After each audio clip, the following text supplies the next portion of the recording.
Assalamualaikum warahmatullahi wabarakatuh. Perkenalkan, nama saya Jerifar Reili Iskandar dengan NIM 5020202302. Di sini hari ini saya ingin mempresentasikan judul Tindakan Pidana Terorisme dan HAM. Untuk yang pertama yaitu adalah latar belakang.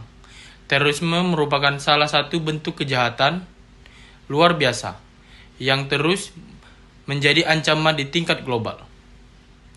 Fenomena ini tidak hanya menimbulkan kerusakan fisik dan korban jiwa, tetapi juga menciptakan ketakutan kolektif yang mengganggu stabilitas sosial, keamanan nasional, serta tantangan demokrasi.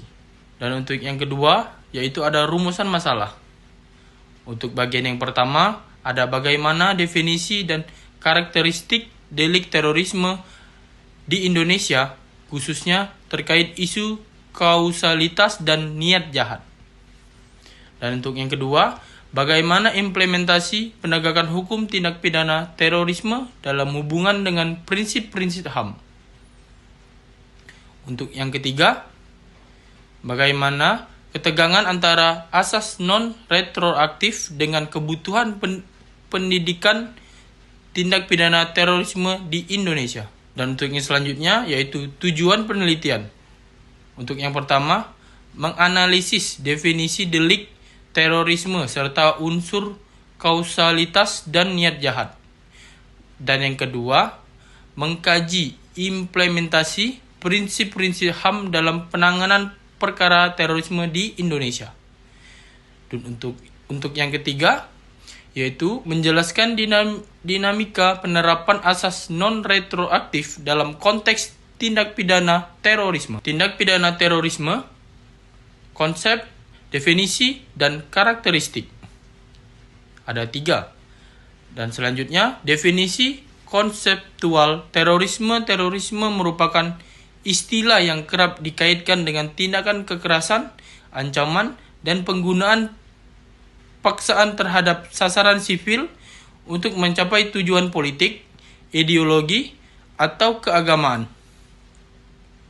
Dalam kajian hukum pidana, terorisme dipandang sebagai extraordinary crime karena skala kerusakan, sistematis tindakan, serta dampak terhadap keamanan negara dan ketertiban umum. Konsep terorisme tidak hanya mencakup perbuatan fisik berupa kekerasan, tetapi juga perencanaan, pendanaan, perekrutan, dan penyebaran ideologi kekerasan yang berpotensi menyebabkan ketakutan massal. Dan untuk yang selanjutnya, yaitu tindak pidana terorisme. Ada 3, konsep, definisi, dan karakteristik.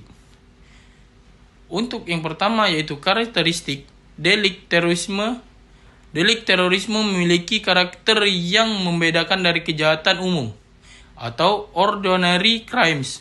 Antara lain yaitu ada yang pertama, sifat yang berorganisasi serta terencana, dilakukan oleh kelompok atau jaringan dengan struktur tertentu.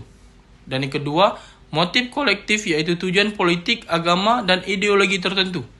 Dan yang ketiga, dampak luas dan menimbulkan ketakutan publik sehingga menciptakan instabilitas sosial. Dan yang keempat, orientasi pencegahan atau preventive approach sehingga tindakan persiapan atau percobaan pun dapat dipidana. Dan untuk yang kelima, potensi mengancam keamanan nasional sehingga dianggap kejahatan yang membutuhkan perangkat hukum khusus.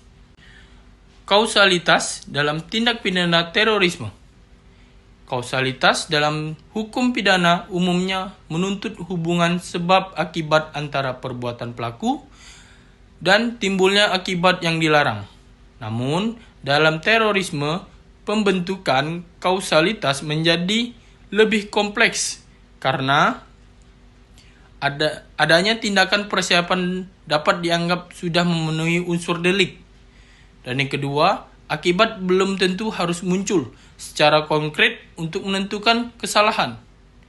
Dan yang ketiga, hubungan kausal sering diperluas hingga tindak pendanaan, fasilitas, pelatihan, hingga propaganda. Dan yang keempat, perluasan konsep ini berpotensi menimbulkan persoalan yuridis ketika perbuatan yang belum menimbulkan akibat nyawa sudah digolongkan sebagai tindakan terorisme. Hal ini menuntut aparat penegak hukum untuk menafsirkan kausalitas secara hati-hati agar tidak mengarah pada kriminalisasi berlebihan. Selanjutnya, mens rea atau niat jahat dalam delik terorisme. Niat jahat dalam tindak pidana terorisme berkaitan dengan tujuan pelaku untuk menimbulkan ketakutan, merusak fasilitas publik, atau mengganggu stabilitas negara. Untuk selanjutnya, tantangan utama dalam membuktikan mens rea adalah motif ideologi sering bersifat subjektif. Dan yang kedua, bukti niat tidak selalu dampak dalam tindakan fisik. Dan yang ketiga, banyak tindakan dilakukan dalam jaringan tersembunyi hingga sulit diidentifikasi. Selanjutnya, penegakan hukum dan dilema HAM. Dalam pemberantasan terorisme, penegakan hukum terhadap terorisme menuntut keseimbangan antara kewenangan negara, melindungi warga dan kewajiban untuk menjamin hak-hak dasar tersangka. Dilema muncul ketika tindakan penegak hukum seperti penahanan ekstra, operasi penangkapan, atau tindak efresi menyebabkan potensi pelanggaran HAM. Untuk selanjutnya, regulasi tindakan pidana terorisme di Indonesia. Untuk yang pertama, ada Undang-Undang Nomor 15 Tahun 2003.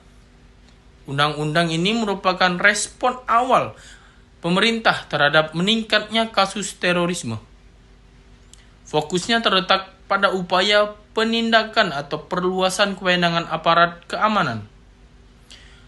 Yang kedua, berada di Undang-Undang Nomor 5 Tahun 2018. Revisi ini memperluas definisi terorisme dan memasukkan unsur ideologi serta motif politik. Instrumen HAM nasional dan internasional UUD 1945 pasal 28 atau bisa disebut hak-hak dasar warga negara. Undang-Undang HAM nomor 39 tahun 1999,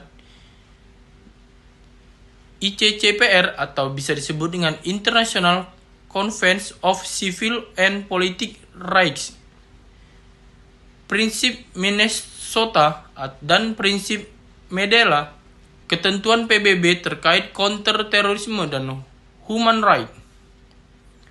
Kesimpulan, delik terorisme memiliki karakteristik khusus yang memperluas unsur kausalitas dan niat jahat dibandingkan hukum pidana umum. Penerapan asas non-retroaktif masih menghadapi tantangan, terutama dalam kasus yang terjadi sebelum berlakunya UU terorisme terbaru. Penegakan hukum sering berada dalam posisi dilematis atau menjaga keamanan nasional